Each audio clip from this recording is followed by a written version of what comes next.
Johnson Rappler, help us understand dito sa Iloilo. Of course, it's the familiar ground you're gaining voter, big vote, maraming big vote dito. But you have opponents who are not afraid to get dirty. You have opponents who have alleged faults. You have opponents who have alleged socialized aid that they're able to utilize, all other forms of resources and political machinery. How do you go up against that and become part of the Big 12? Magic 12, sorry. Well, if you look at what happened in 2022, ganun din naman eh. And yet, nanalo pa rin si Lenny at si Kiko dito, di ba? So, hindi naman ibig sabihin na yung makinarya nasa kanila, yung pera nasa kanila, hindi tayo magwawagi. In fact, mas mahirap yung nangyari noong 2022. Considering, a lot of the machinery, if not most of the machinery was on the other side.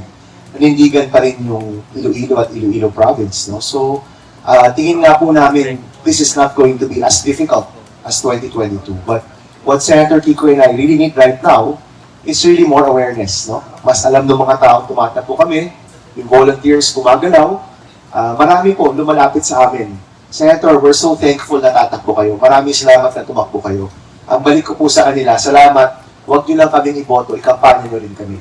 That's what we really need to see. And we're seeing it across the country. We have 60 plus days to get the ground to move, no? And habang gumagalaw po yan, makikita nyo rin, gagalaw rin ang kampanya namin. So, on the contrary, I think 2022 was even harder. And 2025, people are more free to vote. There's 12 choices. Kung meron silang kailangan ibigay na boto sa mga local leaders nila, hiningi sa kanila, I'm sure there will be enough space for the people that they want to vote for, including myself and Senator Kiko. Yes, sir. Yes, sir. Go ahead. When I announced my candidacy for vice president, I was 1% of the vote. But because of the inspiration and the volunteerism, we ended up winning here in Iloilo. So really, the challenge is how do we inspire our voters with the messages of hope, with the message of a clean track record, with the message of really addressing the concerns of our citizens. Noong 2007, I was number 1, even as I ran independent. 2007, I did not join the administration of GMA. I did not join the ticket, the opposition ticket led by ERA, because I asked both of them to resign. So I said, di ba pwedeng after I asked them to resign, bigla drop on. So I stood by an independent flag. And this inspired our voters. I remember, about a week after the announcement, I was in Mabalacat, Pampanga, during a resettlement of the Dakar victims. This was 2007, 18 years ago. May lumapit sa akin sa motorcade. Kinuha yung kamay ko at sinabi sa akin, isama mo ito, Kiko. Kala ko, anting-anting.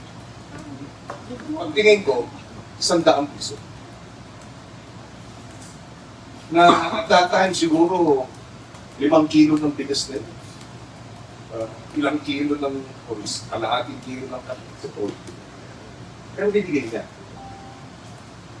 So, we hope that our message of good governance, ang message namin na dapat malinis, ang tapat, ang totoo, ang pamumuno, ang aming message na may track record kami, may mga resibo kami, at naglingkod kami ng tapat, at maglilingkod kami ng tapat, ay ma-inspire ang ating mga kababayan.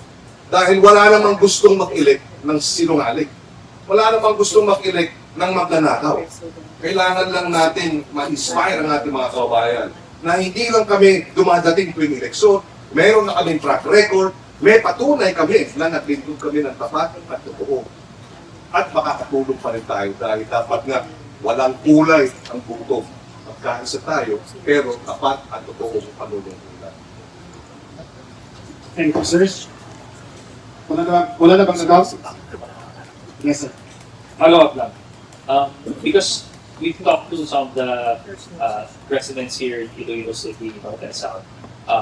And there's always that return to the Tokhang, the drug war, and all the other humanitarian issues that we have.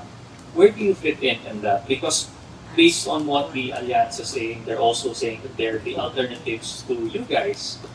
So, ano ba talaga? I don't think na they're the alternative, they're the administration, di ba? So, may dalawang malaking grupo na babanggaan. Kami po ni Senator Kiko nakafocus sa pamilyang Pilipino, kung ano yung kailangan ng tao. Kakampi namin yung taong bayan.